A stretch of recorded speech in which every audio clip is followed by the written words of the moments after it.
Assalamualaikum teman-teman. Selamat berjumpa lagi dengan saya Abdul Rahman dan masih tetap di channel Abdul Rahman ya. Dan masih tetap juga mengupas tentang seputaran asam lambung dan anestesi psikosomatis.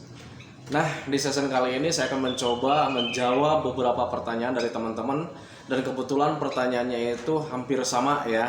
Makanya bagi teman-teman yang sedang mengalami gangguan asam lambung dan anestesi psikosomatis, alangkah baiknya tonton videonya sampai habis biar kalian itu lebih mengerti, lebih paham.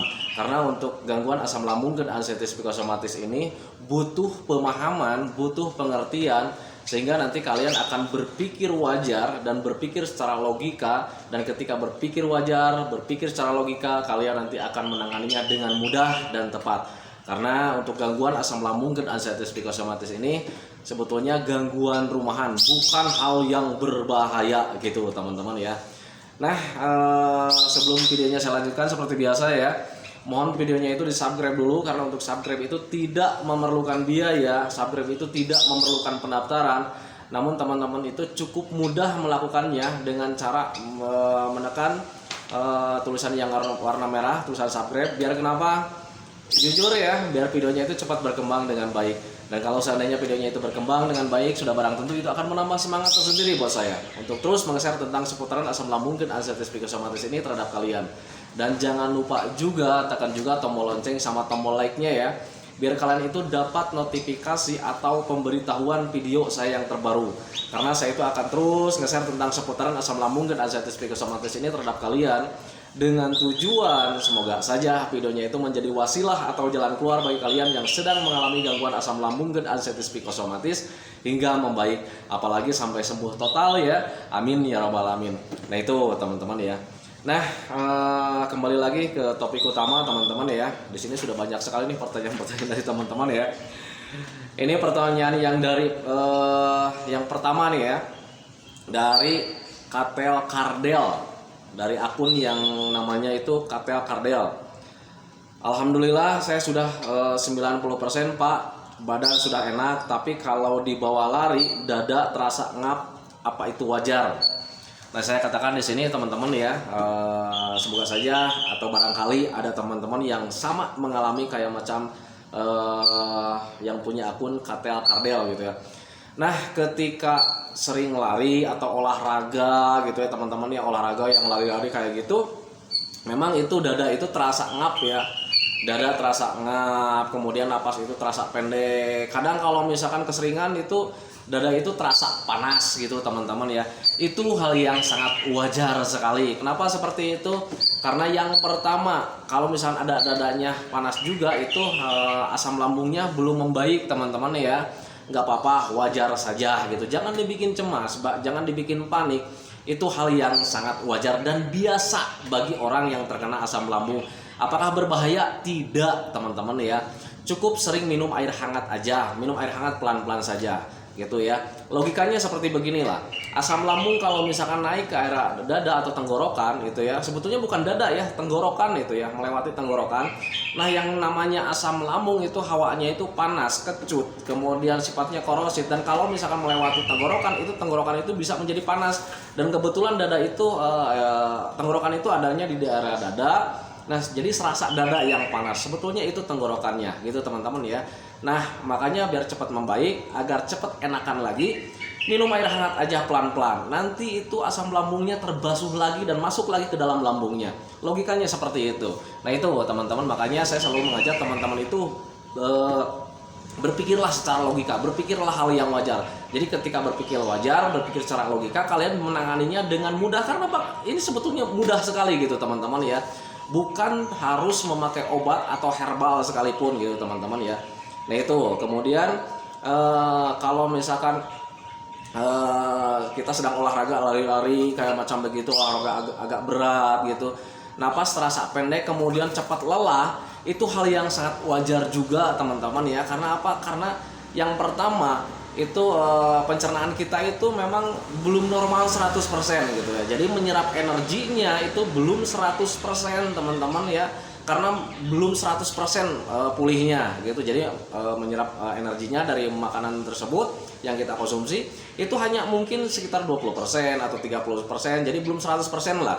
Yang namanya energinya belum normal, otomatis apapun yang kita bekerja, apapun yang kita lakukan seperti olahraga berat ya cepat habis gitu teman-teman ya. Nah itu, jadi kalau misalnya lagi cepat habis seperti itu, jangan dibikin cemas gitu teman-teman, jangan dibikin was-was, jangan dibikin bingung gitu teman-teman ya. Berpikir secara logika. Kalau seandainya energinya pengen ada lagi ya makan lagi ya, makan lagi. Atau yang lebih cepatnya itu, saya dulu tuh sering konsumsi minuman air manis ya. Jadi air manisnya itu tidak memakai teh, tidak memakai kopi juga. Jadi air putih hangat, kita pakai gula putih 1 sendok, kita aduk, kemudian kita minum pelan-pelan. Duduk santai dulu kalau sudah olahraga. Nanti ketika kita minum itu selang setengah jam atau 15 menit, itu tenaganya akan datang lagi, dan kemudian sesudah itu kita makan lagi. Nah seperti itu teman-teman ya. Nah kemudian napas agak pendek juga kalau seandainya Pak, makanya nih saya udah lakukan nih, udah sering kayaknya pencernaannya nih udah beres nih gitu ya, kemudian asam lambungnya tidak naik-naik lagi gitu. Tetapi ketika mengalami olahraga nih selalu mengalami napas pendek, lemes juga gitu. Nah kalau seandainya seperti itu, berarti intinya pencernaan kalian kalau misalnya sudah membaik tetapi mengalami hal itu juga, yaitu kalian harus sadari, kalian harus pahami bahwa semuanya itu sekarang itu kita itu butuh latihan, butuh pembiasaan teman-teman ya. Yang namanya tenaga itu kita mesti dibiasakan lagi, mesti dilatih lagi biar ada penyesuaian lagi. Karena kan kita itu dulu kemarin yang udah lama itu kita sering berdiam diri di rumah, jarang melakukan aktivitas gitu teman-teman ya. Nah sekarang ketika sudah mulai paham, ketika mulai melatih lagi, melakukan olahraga itu sekarang itu akan agak terganggu sensasinya gitu ya, kenyamanannya akan sedikit terganggu. Kenapa seperti itu? Karena kitanya belum menyesuaikan gitu teman-teman. Lakukan saja lagi, nggak apa-apa. Ingat, kita bisa karena terbiasa teman-teman ya. Jadi butuh latihan dan butuh penyesuaian. Lanjutkan saja, semangatnya yang kuat. Nah itu teman-teman ya. Nah itu untuk katel kardel gitu ya. Jadi pahaminya ke sana gitu teman-teman ya. Nah kemudian pertanyaan selanjutnya itu dari Ari Anggriawan. Nah ini dari Ari Anggriawan. Pak, kenapa tiap olahraga selalu gemeteran, lemes, kelayangan? Apa itu sensasi GERD, anxiety juga, atau gejala jantung? Pak, ini pertanyaannya sama ya. Sama, ini nggak usah dibahas lagi nih. Sama pertanyaannya dari Katel Kardel ya. Itu bukan penyakit jantung teman-teman ya. Kalau seandainya kalian sedang menjalankan olahraga gitu ya, kadang ya gitu suka lemas, kelayangan gitu, kemudian sensasi yang lain suka datang lagi gitu, mata buram. Itu energinya belum punya 100% lah gitu, katakanlah kita itu belum memiliki energi yang 100%. Hal yang sangat wajar karena pencernaannya kan sedang terganggu ya. Dan itu kadang kalau misalnya kita terlalu capek, itu degup jantung yang kita rasakan itu kadang iramanya tidak menentu gitu teman-teman ya. Itu hal yang sangat wajar, nggak apa-apa, itu bukan penyakit jantung. Kalau misalnya kalian sudah diponis sama dokter, itu sudah dinyatakan asam lambung, ya sudah, jangan mencari penyakit yang lain ya. Tetapi rasanya memang seperti itu Pak? Ya, rasanya memang seperti itu. Dampak dari gangguan asam lambung, GERD, anxiety psikosomatis itu sangat banyak sekali. Dari ujung rambut sampai ujung kaki, semuanya terkena kita teman-teman ya. Jadi bukan hal yang berbahaya. Biasakan lagi saja. Olahraga terus, pupuk semangatnya gitu. Tetapi kalau yang masih belum mempunyai semangat yang tinggi, latih saja semangatnya, diawali dengan melakukan hobi-hobi yang menyenangkan. Dan kemudian untuk olahraga saya tekankan sekali lagi ya, karena di video-video sebelumnya juga sudah saya jelaskan, untuk olahraga jangan dulu yang terlalu berat-berat lah, kayak macam lari kayak gitu, angkat besi nggak usah dulu lah. Jalan-jalan saja dulu, jalan-jalan. Nanti kalau misalkan kalian sudah nyaman dengan jalan-jalan, keluar keringat juga sudah enak, itu berarti kalian olahraga berat juga sudah bisa teman-teman, kayak macam angkat besi, kayak macam saya tuh di Asian Village itu jalan-jalan, naik gunung, turun gunung, itu sudah bisa teman-teman ya. Karena apa? Karena sudah sehat total. Jadi untuk olahraga bagi para penderita gangguan asam lambung dan anxiety psikosomatis, alangkah baiknya olahraganya yang ringan-ringan saja. Sabar aja dulu. Nanti juga kalian bisa melakukan olahraga yang berat-berat lagi gitu teman-teman ya. Itu untuk Ari Anggriawan dan Katel Kardel ya. Dan kemudian untuk BM99 dan Delaide, kok disatuin ya? BM99 dan Delay D. Oh, ini pertanyaannya sama. Bagaimana cara menghilangkan rasa dingin di siang hari, di malam hari selalu merasa dingin akibat GERD? Nah, gitu ya. Orang yang terkena gangguan asam lambung GERD arthritis psikosomatis sangat identik dengan rasa dingin gitu ya.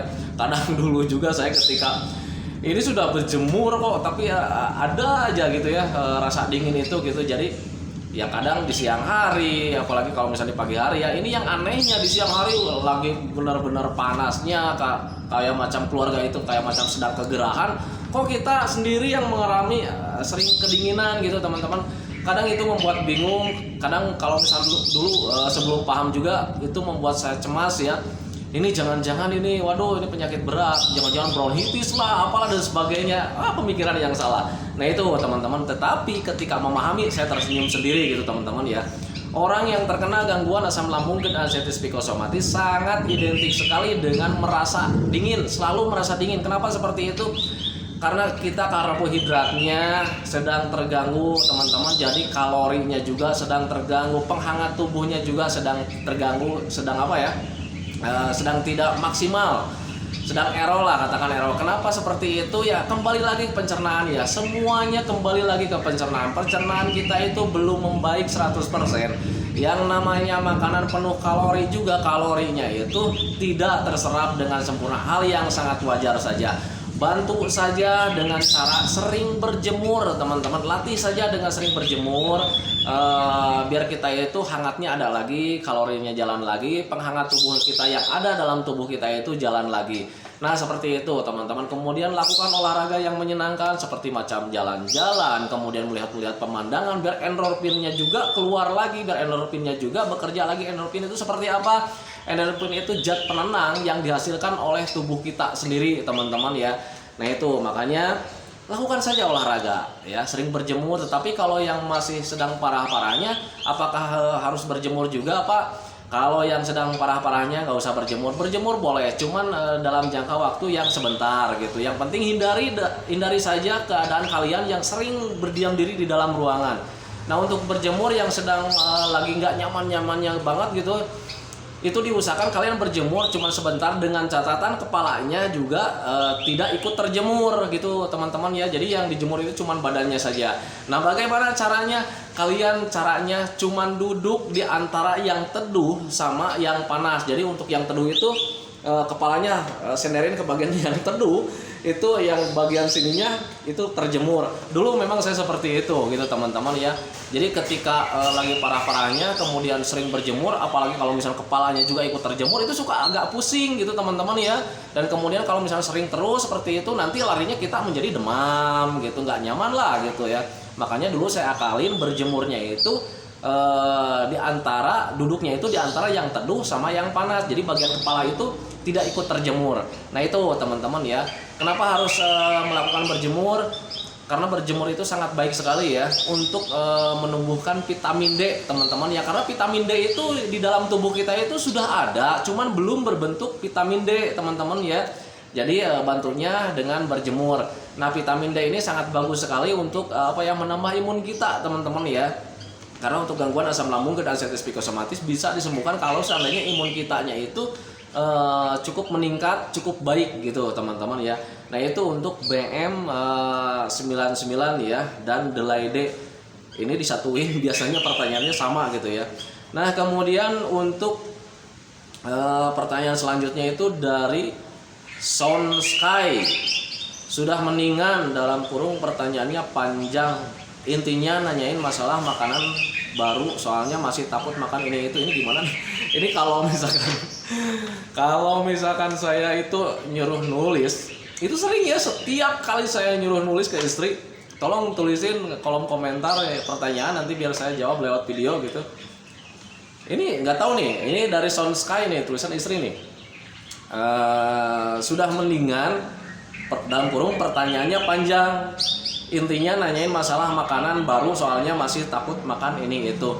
Mungkin begini ya, mungkin Sound Sky ini bertanyanya itu panjang gitu ya. Kemudian dirangkum sama istri saya itu nanyain makanan baru, jadi masih agak takut lah gitu, masih agak takut untuk makan ini itu. Memang seperti itu ya, ketika orang yang terkena gangguan asam lambung dan ascites psikosomatis itu ada aja kayak macam saya dulu ya, mau mengkonsumsi makanan ini itu serba takut ya, serba takut. Jadi takutnya itu sensasinya datang lagi, begahnya datang lagi, nggak nyamannya datang lagi. Memang seperti itu ya teman-teman ya, tetapi nggak apa-apa, itu hal yang sangat biasa saja. Karena kenapa seperti itu? Karena kita untuk pencegahan ya, untuk pencegahan biar asam lambungnya itu cepat membaik. Dan memang ketika salah makan itu sensasinya ada lagi, kadang tidak nyaman lagi gitu teman-teman ya. Tetapi patut harus kalian ketahui teman-teman, untuk mencoba itu memang kita harus teman-teman. Karena kenapa? Karena untuk melatih lambung kita juga gitu teman-teman ya, dengan catatan kapasitasnya jangan terlalu banyak gitu. Yang namanya latihan harus pasti pelan-pelan, sedikit-sedikit. Nah seperti itu teman-teman ya. Nah tetapi Pak, untuk makan makanan yang baru itu apakah bisa dikonsumsi sekarang? Misal gitu, tergantung daripada orangnya masing-masing gitu teman-teman ya. Kalau misalkan saya katakan boleh sekarang, ya sekarang misalkan banyak yang belum membaik, nanti ikut ikut panduannya makannya yang jadi sembarangan lagi, itu nggak akan membaik teman-teman ya. Yang dikatakan boleh mencoba makanan yang baru itu kalau seandainya kalian itu merasa sehat, merasa sembuh di ambang 80%, 90% gitu teman-teman, karena itu sudah mulai aman gitu teman-teman ya. Nah tetapi ingat, makanan yang baru juga jaga kapasitasnya, jangan terlalu banyak. Karena untuk terlalu banyak itu ya nggak nyaman juga teman-teman. Jangankan yang ada pantrangannya, yang tidak ada pantrangannya juga, kalau seandainya kapasitasnya terlalu banyak itu membuat kita nggak nyaman gitu teman-teman ya.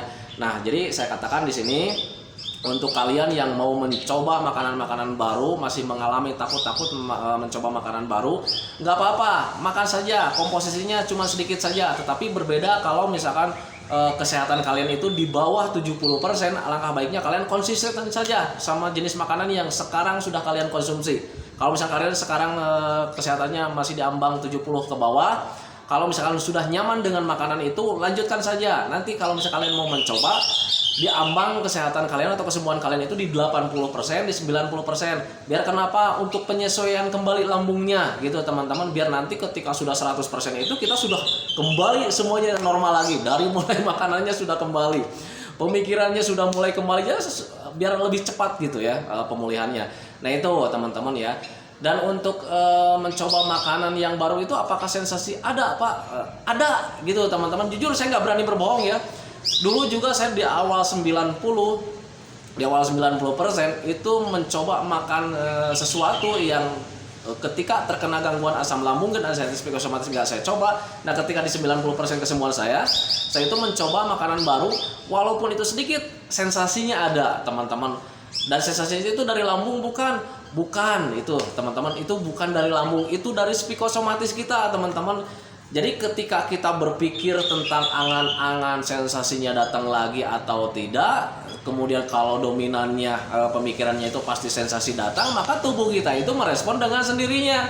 Jadi yang tadinya tidak akan ada sensasi, maka ketika kita mengkonsumsi makanan tersebut itu maka bakalan ada sensasi. Karena seperti apa? Karena tubuh kita merespon dengan sendirinya. Makanya ketika kalian mencoba makanan yang baru, tolong pikirannya dijaga ya. Jangan berpikir seperti ini sensasi bakalan datang nggak ya? Ini sensasi bakalan datang ya?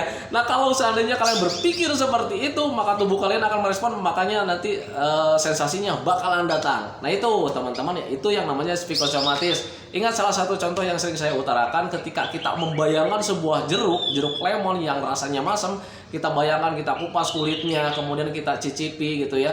Nah jeruknya kan cuma bayangan, tetapi air liurnya nyata. Nah itu yang dinyatakan, yang dinamakan dengan psikosomatis. Jadi pemikiran yang berjalan, tubuh kita yang merespon. Ketika kalian mau makan sesuatu hal yang baru, ketika kalian berpikir sensasinya akan datang nggak, sensasinya akan datang nggak, ketika mencoba maka sensasinya akan datang. Makanya kuncinya, ketika kalian mau mencoba makanan yang baru, kalian berpikir ini saya bakalan sehat, ini bakalan sehat, tidak akan apa-apa. Kalian konsumsi maka kalian tidak akan apa-apa. Dengan catatan untuk mencoba hal yang baru, kapasitasnya jaga, jangan terlalu banyak. Nah itu teman-teman, karena yang namanya latihan sedikit-sedikit aja dulu ya. Mulai diawali dengan yang biasa-biasa saja dulu. Nah itu teman-teman ya. Nah kemudian Aduh, durasinya udah lama lagi. Ini banyak sekali pertanyaan yang belum saya jawab ini. Engkus, kemudian ini siapa lagi nih? Ini Dani, kemudian Fitria, kemudian Kuncara ini. Ini masih banyak sekali ya pertanyaannya teman-teman ya. Belum sempat saya jawab karena ini durasinya udah terlalu panjang, udah 20 menit ini. Saya hentikan dulu videonya ya teman-teman ya. Semoga saja videonya itu menjadi wasilah buat kalian ya. Kemudian bagi teman-teman yang belum terjawab, mohon maaf, nanti di video selanjutnya akan saya jawab ya. Dan semoga saja videonya itu bisa bermanfaat buat kalian. Semoga saja videonya itu menjadi pencerahan buat kalian, menjadi pengertian buat kalian, biar kalian itu nanti berpikirnya secara logika, berpikirnya secara wajar. Karena untuk gangguan asam lambung dan anestesi psikosomatis itu butuh pemikiran yang wajar, kemudian secara logika gitu. Jadi memakai logika lah, biar kitanya itu tidak berpikir yang lain-lain ketika ketika terkena gangguan asam lambung, itu tidak berpikir yang lain-lain. Sebab kalau seandainya berpikirnya yang lain-lain nanti akan menimbulkan kecemasan, dan kalau seandainya kecemasannya sudah hadir, nanti sensasi yang lain-lain itu datang lagi. Nah itu teman-teman, makanya di sini saya selalu mengajak teman-teman, ayo berpikir wajar, ayo berpikir secara logika, biar kalian itu bisa bertindak dengan tepat, bukan mengandalkan obat dan mengandalkan herbal. Nah itu teman-teman ya. Dan doa saya semoga saja kalian itu cepat membaik, cepat sembuh lagi kayak dulu lagi, cepat kembali lagi keadaan kayak yang dulu lagi, karena keadaan yang dulu itu sangat dirindukan sekali. Nah itu teman-teman, kemudian doakan saya juga biar saya itu tetap sehat, tetap ceria, tetap semangat, agar masih tetap bisa menemani kalian. Nah itu teman-teman ya. Hentikan videonya ya teman-teman ya. Assalamualaikum warahmatullahi wabarakatuh.